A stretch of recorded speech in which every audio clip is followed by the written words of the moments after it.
بسم اللہ الرحمن الرحیم الحمد للہ نحمده ونستعینه ونستغفره ونؤمن به ونتوکل علیہ ونعوذ باللہ من شرور انفسنا ومن سیئات اعمالنا من يهده الله فلا مضل له ومن يضلله فلا هادي له ونشهد أن لا إله إلا الله وحده لا شريك له ونشهد أن سيدنا ونبينا ومولانا محمدا عبده ورسوله وصلى الله تعالى عليه وعلى آله وأصحابه وسلم تسليما كثيرا أما بعد فقد قال الله عز وجل في كتابه الكريم فأعوذ بالله من الشيطان الرجيم بسم الله الرحمن الرحيم شهر رمضان الذي أنزل فيه القرآن هدى للناس وبينات من الهدى والفرقان صدق الله مولانا العظيم قال النبي صلى الله عليه وسلم إذا جاء شهر رمضان تفتح أبواب الجنان وتغلق أبواب النيران وصفدت الشياطين اللعان وينادي مناد يا باغي الخير أقبل ويا باغي الشر أقصر عن العصيان أو كما قال عليه الصلاة والسلام۔ محترم بزرگوں اور دوستوں، تقریباً 2 ہفتے تک شب برات کے تعلق سے باتیں سامنے آئیں۔ چونکہ شب برات اب گزر چکی، اب رمضان المبارک کے مقدس مہینے کی آمد ہے۔ یہ رمضان کا مہینہ اللہ تعالیٰ کی طرف سے اہل ایمان کے لیے ایک زبردست انعام اور زبردست تحفہ ہے۔ انسان 11 مہینے گناہوں کے دلدل میں پھنسا رہتا ہے۔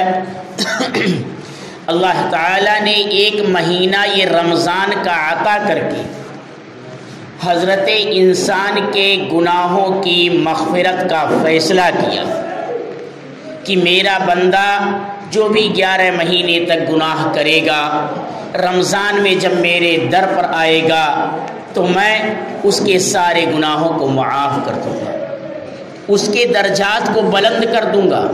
ویسے بھی انسان جب بھی اللہ کی رحمت تو بہانے ڈھونڈتی ہے انسان کو مغفرت کے لیے۔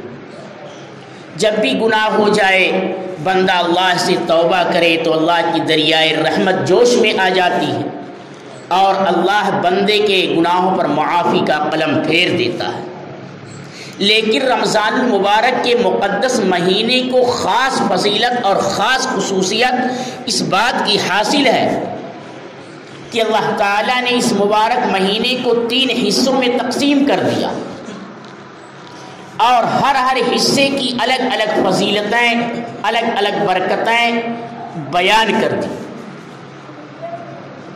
رحمت، مغفرت، جہنم سے نجات، جہنم سے خلاص۔ پہلا عشرہ رحمت کا قرار دیا گیا، دوسرا عشرہ مغفرت کا قرار دیا گیا، تیسرا عشرہ جہنم سے نجات کا قرار دیا گیا۔ رمضان المبارک کی آمد کے لیے خود نبی پاک صلی اللہ علیہ وسلم کا یہ معمول تھا کہ رجب کے مہینے سے آپ اس کو پانے کے لیے دعائیں کرتے تھے۔ اللہم بارک لنا فی رجب و شعبان وبلغنا رمضان۔ اے اللہ میرے رجب اور شعبان کے مہینے میں برکت عطا فرما اور مجھے رمضان کے مہینے تک پہنچا۔ رمضان کی آمد اور رمضان کو پانے کے لیے اپنے اکابرین ہفتوں سے، مہینوں سے تیاریاں شروع کر دیتے تھے کہ رمضان کا مقدس مہینہ آنے والا ہے، عبادتوں کے لیے کمر بستہ ہو جائیں، مغفرت والا مہینہ آنے والا ہے، جہنم سے نجات اور خلاصی والا مہینہ آنے والا ہے، لہٰذا اپنے آپ کو بالکل تیار کر لیں عبادت خداوندی کے لیے۔ اور اللہ تعالیٰ نے اس مبارک مہینے کی اتنی عظمت، اتنی فضیلت بیان کی ہے خود قرآن مقدس کے اندر اللہ تعالیٰ نے بیان کیا، فرمایا رمضان کا یہ مقدس مہینہ وہ مہینہ ہے جس میں قرآن کا نزول اللہ نے کیا۔ قرآن کا نزول، قرآن یہ ساری کی ساری کتابوں کی رہنما اور سردار ہے۔ جتنی کی بھی کتابیں آسمانی نازل ہوئی، جتنے بھی صحائف آسمانی نازل ہوئے، ان ساری کی ساری چیزوں میں قرآن کو فضیلت، قرآن کو فوقیت حاصل ہے، بلکہ سارے کی ساری کتابوں کو قرآن منسوخ کرنے والا ہے۔ قرآن ناسخ ہے اور ساری کتابیں منسوخ ہیں۔ شیخ سعدی علیہ رحمہ نے فارسی میں لکھا ہے، یتیمے کی نہ کردہ قرآن درست، یتیمے کی نہ کردہ قرآن درست، کتب خانہ چند ملت بسست۔ وہ یتیم جس پر قرآن مقدس نازل ہوا، اس قرآن مقدس نے بہت ساری سابقہ کتابوں کو منسوخ کر دیا۔ یہ قرآن ناسخ بن کر کے آیا، تو اللہ تعالیٰ فرماتا ہے کہ رمضان کا مہینہ وہ مہینہ ہے کہ جس میں قرآن جیسی عظمت اور برکت والی کتاب میں نے نازل کی۔ یہ قرآن اتنی عظمت اور برکت والی کتاب کہ یہ قرآن جس کے ذریعے سے نازل ہوا، حضرت جبرائیل علیہ الصلاۃ والسلام، پھر نبی پاک صلی اللہ علیہ وسلم کے قلب اطہر پر نازل کیا گیا، تو اللہ تعالیٰ نے اس قرآن کی نسبت سے حضرت جبرائیل علیہ السلام کو سید الملائکہ بنا دیا، سید الملائکہ بنا دیا، سارے فرشتوں کا سردار۔ اور نبی پاک صلی اللہ علیہ وسلم کے قلب اطہر پر قرآن نازل ہوا تو آپ صلی اللہ علیہ وسلم کو سید الانس والجن بنا دیا گیا۔ اللہ کے بعد اگر کسی کا مقام و مرتبہ ہے تو وہ ہم سب کے آقا امام الانبیاء، خاتم النبیین، تاجدار بطحا، رحمت للعالمین جناب محمد عربی صلی اللہ علیہ وسلم کی ذات مقدسہ۔ تو اس قرآن کی برکت سے اللہ نے آپ صلی اللہ علیہ وسلم کو سید الانس والجن بنا دیا، ساری کی ساری کائنات کا سردار آپ کو بنا دیا۔ اور پھر جب قرآن صحابہ لے کر کے دنیا کے اندر چلے ہیں، قرآن کا پیغام دنیا کے اندر لے کر کے صحابہ چلے ہیں، تو اس وقت کی دو سپر پاور طاقتیں کیسر و کسریٰ اس قرآن کی برکت سے زیر ہو گئی، جن کی طاقت کا اس زمانے میں مقابلہ کرنا دشوار تھا، لیکن قرآن والوں نے اس طاقت کو خاک میں ملا دیا۔ آج بھی باطل طاقتیں اگر کچھ خوف زدہ ہیں تو انہی لوگوں سے خوف زدہ ہیں جن کے چہروں پر نبی پاک صلی اللہ علیہ وسلم کی سنت ہے، جن کے چہرے پر، جن کے سینوں میں قرآن پاک محفوظ ہے، اور جو احکامات خداوندی پر عمل پیرا ہیں، انہی سے آج بھی باطل طاقتیں خوف زدہ ہیں۔ ایک وقت آتا ہے دنیا کی ساری باطل طاقتیں ایک ہو کر کے ایسے لوگوں کو مٹانے پر تل جاتی ہیں، لیکن وہ اللہ کے بندے ڈٹے رہتے ہیں اور مقابلہ کرتے ہیں، قرآن کو نہیں چھوڑتے، پیارے آقا صلی اللہ علیہ وسلم کی سنت کو نہیں چھوڑتے، نمازوں کو نہیں چھوڑتے، دنیا کی ساری طاقتیں ان کے قدموں میں جھک جاتی ہیں۔ تو یہ ہے قرآن کی برکت، یہ ہے نماز کی برکت، یہ ہے سنت رسول اللہ صلی اللہ علیہ وسلم کی برکت۔ اسی لیے دنیا جو ہے بے دین بنانے کی کوشش کر رہی ہے کہ بے دین بن جائے، چاہے اربوں خربوں کی تعداد میں ہو، کچھ نہیں کر سکتے، لیکن اگر چند ہزار بھی رہیں گے اور دیندار رہیں گے، قرآن والے رہیں گے، تو پھر 19-20 سال کا مقابلہ کر کے ہم نے دیکھ لیا کیا ہوا۔ روس جیسی سپر پاور طاقت کو خاکستر کر کے رکھ دیا، اور اس کے بعد کئی ممالک بارگی آتے ہیں، سب کو تہس نہس کرتے ہیں۔ بہرحال تو یہ برکت کس کی ہے؟ اسی قرآن کی، اسی نماز کی۔ تو پیارے آقا صلی اللہ علیہ وسلم پر قرآن نازل ہوتا ہے آپ صلی اللہ علیہ وسلم کو اللہ سید الانس والجن بنا دیتا ہے، اور آپ کے متبعین اور آپ کے صحابہ جب قرآن کا پیغام لے کر کے دنیا کے اندر پھیلتے ہیں تو پھر دنیا کی طاقتیں ان کے سامنے زیر ہوتی چلی جاتی۔ افریقہ کے جنگلات میں پہنچ کر کے قرآن کا پیغام سنایا، مصر کے کھنڈرات میں پہنچ کر کے قرآن کا پیغام سنایا، کلیساؤں میں اذان کی آوازیں بلند کی، اور تو اور ہمارے اس ملک کے اندر بھی وہی صحابہ قرآن کا پیغام لے کر کے آئے، تو ہمارے ملک کے اندر امن و شانتی، بھائی چارگی اور تمام کی تمام چیزیں قائم۔ قرآن آنے سے پہلے، قرآن کا پیغام آنے سے پہلے یہاں کے لوگوں کی کیا حالت تھی؟ جو لوگ ہسٹری پڑھتے ہیں، تاریخ پڑھتے ہیں، اچھی طریقے سے وہ واقف ہیں۔ اگر شوہر کا انتقال ہو جاتا تھا، بیوی کو اس کے ساتھ ستی کر دیا جاتا۔ یہ تھا ہمارے ملک کا قانون، اور ظلم و ستم تو انتہا کو پہنچی ہوئی تھی۔ لیکن قرآن کا پیغام آیا، قرآن والے لوگ آئے، تو پھر عدل و انصاف آیا، بھائی چارگی آئی، آپس میں ایک دوسرے کے حقوق کو پہچاننے کا حوصلہ اور جذبہ اور شوق پیدا ہوا اس قرآن کی برکت سے۔ تو قرآن کیا کہہ رہا ہے؟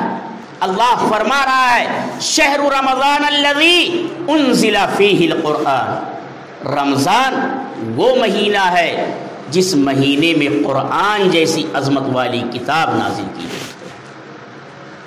دو عظمتیں جمع ہو گئیں، دو فضیلتیں جمع ہو گئیں، دو برکتیں جمع ہو گئیں، ایک رمضان کی برکت، دوسرے قرآن کی برکت، دوسرے قرآن کی برکت۔ یہی وجہ ہے، اور انسان کا جو ازلی دشمن شیطان ہے، انسان کا ازلی دشمن شیطان، یہ رمضان کی آمد سے پہلے قید کر دیا جاتا ہے۔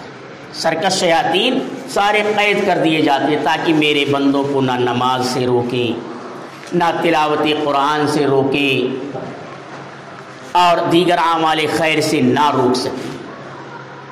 یہی وجہ ہے کہ رمضان میں نیکیوں کی کثرت بڑھ جاتی ہے بمقابلے 11 مہینوں کی، چونکہ اس میں شیاطین قید کر دیے جاتے ہیں۔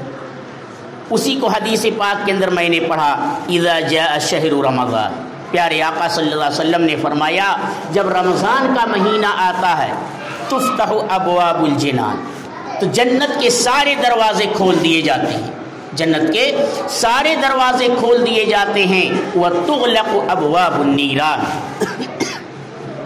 اور جہنم کے سارے دروازے بند کر دیے جاتے ہیں، وصفدت الشیاطین اللعان، اور ملعون شیاطین کو، سرکش شیاطین کو قید کر دیا جاتا ہے۔ وَيُنَادِي مُنَادٍ یا باغی الخیر اقبل، اور اللہ کی طرف سے ایک آواز لگانے والا آواز لگاتا ہے، ایک پکارنے والا پکارتا ہے، اے نیکیوں کے طلبگار آگے بڑھ اور نیکیاں کثرت سے کما لو۔ یہ نیکیوں کا سیزن آ رہا ہے، نیکیوں کا سیزن آ رہا ہے، نیکیاں کما لو، اس میں نیکیوں کا اسٹاک کر لو، یہ آخرت میں کام میں آئیں گے۔ وَيُنَادِي مُنَادٍ یا باغی الخیر اقبل، ایک آسمان سے پکارنے والا پکارتا ہے روزانہ پورے رمضان، اے نیکیوں کے طلبگار آگے بڑھ، وَيَا بَاغِيَ الشَّرِّ أَقْصِرْ عَنِ الْعِصْيَانِ، اور اے برائیوں کے طلبگار اب برائیوں سے رک جا، برائیوں سے رک جا، یہ مقدس مہینہ اللہ نے زندگی میں تجھے ایک مرتبہ اور عطا کر دیا، نہ جانے آئندہ سال کا رمضان ہم میں سے کس کو نصیب ہو کس کو نہ ہو۔ تو لہٰذا اس مبارک مہینے کی آمد پر ہم سب کو خوش بھی ہونا چاہیے، اور ساتھ ساتھ اس مبارک مہینے کی قدر کرنی چاہیے۔ اس مبارک مہینے کی قدر کا مطلب یہ ہے کہ ہم نمازوں کا اہتمام کریں، تراویح کا اہتمام کریں، کثرت کے ساتھ قرآن مقدس کی تلاوت کریں، کثرت کے ساتھ جو ہے صدقہ و خیرات کریں، روزہ رکھیں، سارے اعمال خیر کثرت زیادہ سے زیادہ اس میں کریں۔ یہ ہے اس مبارک مہینے کی قدر۔ جب رمضان المبارک کے مہینے کی کوئی قدر کرتا ہے تو یہ رمضان کا مہینہ اللہ کے یہاں گواہی دیتا ہے، اللہ کے یہاں گواہی دیتا ہے کہ اے بار الہ، تیرے فلاں فلاں بندوں نے میری قدر کی، لہٰذا تو ان کی مغفرت کر۔ اور جب لوگ اس کی ناقدری کرتے ہیں تو رمضان کا مہینہ بد دعا دیتا ہے کہ بار الہ، فلاں فلاں لوگوں نے میری ناقدری کی ہے، لہٰذا تو بھی ان کو تباہ و برباد کر، تباہ و برباد کر دے۔ تو یہ رمضان کا مقدس مہینہ یا تو ہمارے حق میں گواہ بنے گا یا پھر ہمارے خلاف گواہ بنے گا۔ ہمارے حق میں گواہ بننے کا مطلب یہ ہے جب ہم اس کی قدر کریں گے تو ہمارے حق میں یہ گواہی دے گا، اور جب ہم اس کی ناقدری کریں گے تو یہ ہمارے خلاف گواہی دے گا، ہمارے خلاف گواہی دے گا۔ تو رمضان کا مقدس مہینہ آنے والا ہے، ابھی سے اپنے کاموں کو سمیٹیں اور رمضان میں زیادہ سے زیادہ عبادت الہیہ میں اپنے اوقات کو گزاریں۔ نہ جانے آئندہ سال کا رمضان، اور ابھی بھی رمضان کے چند ایام باقی ہیں، نہ جانے کس کو نصیب ہو کس کو نہ ہو، کیونکہ جتنی انسان کی زندگی گزر گئی اتنی تو پتہ ہے، کتنی باقی ہے کسی کو پتہ نہیں، کتنی باقی ہے کسی کو پتہ نہیں ہے، یہ تو اللہ کے علم میں ہے۔ لیکن انسان تیاری کرتا ہے، دعائیں مانگتا ہے کہ مجھے یہ برکت والا مہینہ عطا ہو جائے، برکت والا مہینہ زندگی میں ایک مرتبہ اور مل جائے۔ اپنے پیارے آقا صلی اللہ علیہ وسلم تو رمضان کے 2 مہینے قبل سے دعا کرتے تھے رمضان کو پانے کے لیے۔ شعبان کا مہینہ، رجب کا مہینہ، آپ رجب ہی سے رمضان کی تیاری شروع کر دیتے تھے۔ آپ دعا مانگتے تھے کہ اے اللہ رمضان کا مہینہ عطا فرما دے، رمضان کا مہینہ عطا فرما دے، اس کی برکتیں، اس کی فضیلتیں ہمیں عطا فرما دے۔ تو اپنے پیارے آقا صلی اللہ علیہ وسلم جبکہ بخشے بخشائے ہیں، آپ کے ذمے کسی قسم کا صغیرہ کبیرہ کوئی گناہ نہیں، اللہ نے گناہوں سے پاک و صاف مبرہ منزہ آپ کو بنایا ہے۔ جب آپ اتنی جو ہے اس کی طلبگاری کے لیے، اس کو حاصل کرنے کے لیے دعا کا اہتمام کرتے ہیں اور تیاری کرتے ہیں تو ہمیں اور آپ کو کتنا کرنا چاہیے، یہ سوچنے کی بات، ہمیں اور آپ کو کتنا کرنا چاہیے۔ اللہ تعالیٰ نے رمضان کے روزے کو فرض قرار دیا ہے۔ دیکھا جاتا ہے رمضان کے مقدس مہینے میں ہمارے نوجوان اچھے خاصے ہٹے کٹے کھلے عام کھاتے پیتے، ان کو احساس ہی نہیں ہوتا کہ یہ رمضان کا مہینہ ہے، یہ رمضان کا مہینہ۔ میرے نوجوانوں، میرے دوستوں، اس طریقے سے ناقدری مت کیجیے رمضان کی، مت کیجیے ناقدری رمضان کی۔ ایک عالم صاحب آئے ہوئے تھے باہر سے، اللہ والے تھے بہت، یہاں پر جو ہے چندے کی غرض سے آئے ہوئے تھے۔ دیکھے جب یہاں کا ماحول، انہوں نے جاتے وقت ایک بات کہی کہ مولانا یہاں کے لوگ تو کھلے عام اللہ کے عذاب کو دعوت دے رہے ہیں، یہاں کے لوگ کھلے عام اللہ کے عذاب کو دعوت دے رہے ہیں۔ کیا تاثر لے کر کے کوئی اللہ والا یہاں سے جائے، ہمارے شہر سے، ہمارے نوجوانوں کی حرکتوں کو دیکھ کر کے کھلے عام کھا پی، ان کو پتہ ہی نہیں کہ رمضان کا مہینہ ہے۔ اگر کسی عذر سے کوئی روزہ نہیں رکھ رہا ہے، کسی عذر سے کوئی بیماری ہے، کوئی پریشانی ہے، تو اس کو تو اس کی یہ ناقدری تو نہیں کرنی چاہیے کہ کھلے عام کھاتا پیتا۔ کسی عذر سے، کسی بیماری کی وجہ سے اگر وہ روزہ نہیں رکھ رہا ہے تو جو ہے اس مہینے کی ناقدری تو نہ کرے، بند کمروں میں کھا پی لے۔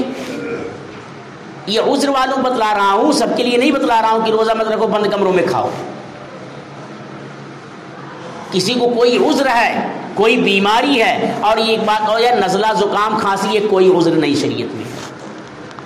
نزلہ زکام کھانسی بخار یہ شریعت میں کوئی عذر نہیں ہے کہ نزلہ ہو گیا روزہ چھوڑ دیا، زکام ہو گیا روزہ چھوڑ دیا، تھوڑی سی حرارت ہو گئی روزہ چھوڑ دیا، یہ کوئی عذر ہی نہیں ہے.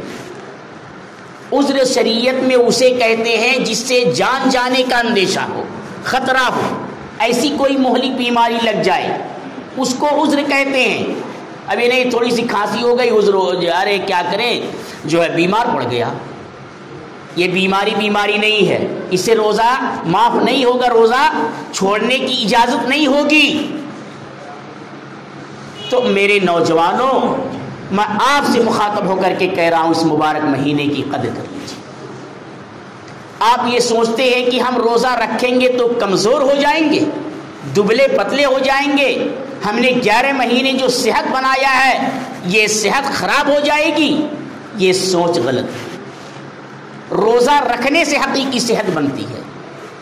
روزہ رکھنے سے بڑے بڑے ڈاکٹروں کا اس پر ریسرچ ہے.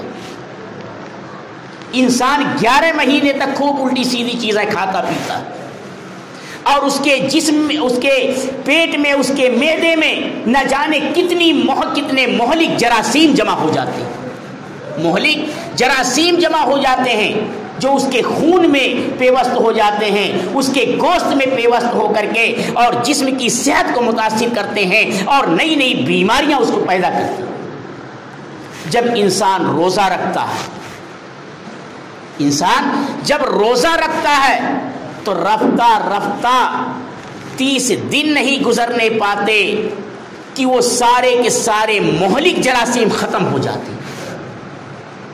یہ میں نہیں کہہ رہا ہوں، بڑے بڑے ڈاکٹروں نے ریسرچ اس پر کیا. سارے کے سارے مہلک جراثیم ختم ہو جاتے ہیں اور پھر اس کو ایک نئی صحت اور نیا معدہ اس کو عطا کیا جاتا ہے. اب 11 مہینے تک جو کچھ کھائے گا پیے گا اب اس کے لیے نقصان دہ نہیں ہوگا، نقصان دہ نہیں ہوگا.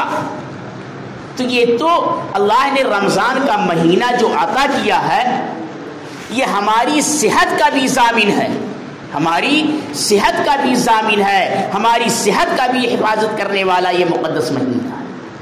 اور اس کے ساتھ ساتھ آخرت کے اجر و ثواب کو بے انتہا بڑھانے والا ہے. جیسے کاروباری اعتبار سے جو ہے سال میں 2 مرتبہ سیزن آتے ہیں. جب سیزن آتا ہے تو کیا کرتے ہیں ہمارے یہاں کے لوگ؟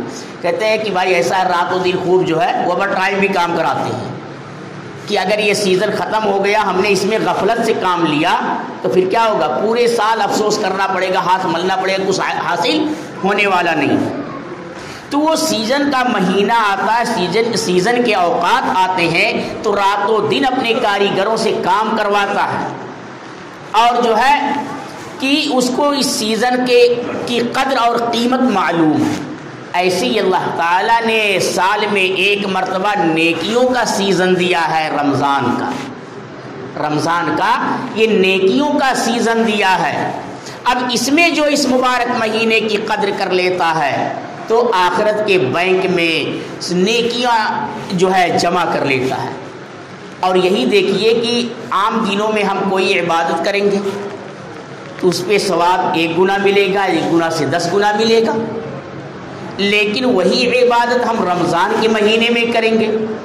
اللہ تعالیٰ نے تو رمضان میں فرض کا ثواب 70 فرضوں کے برابر کر دیا اور نفل کا ثواب فرض کے برابر کر دیا. نفل کا ثواب فرض کے برابر کر دیا. ہر نیکی کو 70 گنا اضافے کے ساتھ دے دیا کہ میرا بندہ جو نیکی کرے گا ہم 70 گنا اضافے کے ساتھ اس کو دیں گے. تو کتنا زبردست یہ سیزن نیکیوں کا اللہ نے عطا فرمایا. تو عرض کرنے کا مقصد یہ ہے میرے بھائیوں، میرے نوجوانوں، آپ لوگ رمضان کا مہینہ آ رہا ہے، ہم لوگ اس کی قدر کرنے والے بنے. بھائی قدر کریں گے ہاں انشاءاللہ جو ہے. اور خاص طور سے روزے کا اہتمام ضرور کریں، تراویح کا اہتمام ضرور کریں. روزے اور تراویح کا اہتمام ضرور کریں. دیکھیے اگر تھوڑی سی صحت بظاہر متاثر ہوتی ہے تو اس کا کتنا فائدہ ہوگا. ایک تو طبی ڈاکٹری اعتبار سے بتا دیا کہ پورے 11 مہینے کی صحت کا محافظ بن جاتا ہے.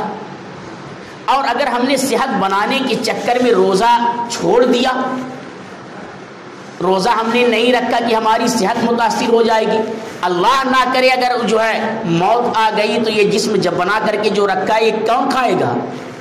قبر میں کیڑے مکوڑوں کی غذا لے کر کے جا رہا ہے، قبر میں خوب کیڑے مکوڑے آگے کہیں گے یہ اچھا خاصا آیا کھانے، اس کو جو ہے اب جو ہے کھائیں گے، یہ خوب صحت بنا کر کے آیا ہے۔ تو ہم لوگ کم سے کم جو ہے آخرت پر نظر رکھ کر کے اپنے قدم کو آگے بڑھائیں، آخرت پر نظر رکھ کر کے اپنے قدم کو آگے بڑھائیں۔ بہرحال باقی چیزیں چونکہ اب جو ہے ابھی رمضان مبارک کی آمد میں تقریباً 10 دن باقی ہیں، انشاءاللہ ایک جمعہ اور پڑے گا جس میں اس کی فضیلت اور بیان، پھر رمضان کے بارے میں روزوں وغیرہ کے بارے میں انشاءاللہ بتلایا جائے گا۔ اللہ پاک سے دعا ہے کہ اللہ پاک ہم سب کو عمل کرنے کی توفیق نصیب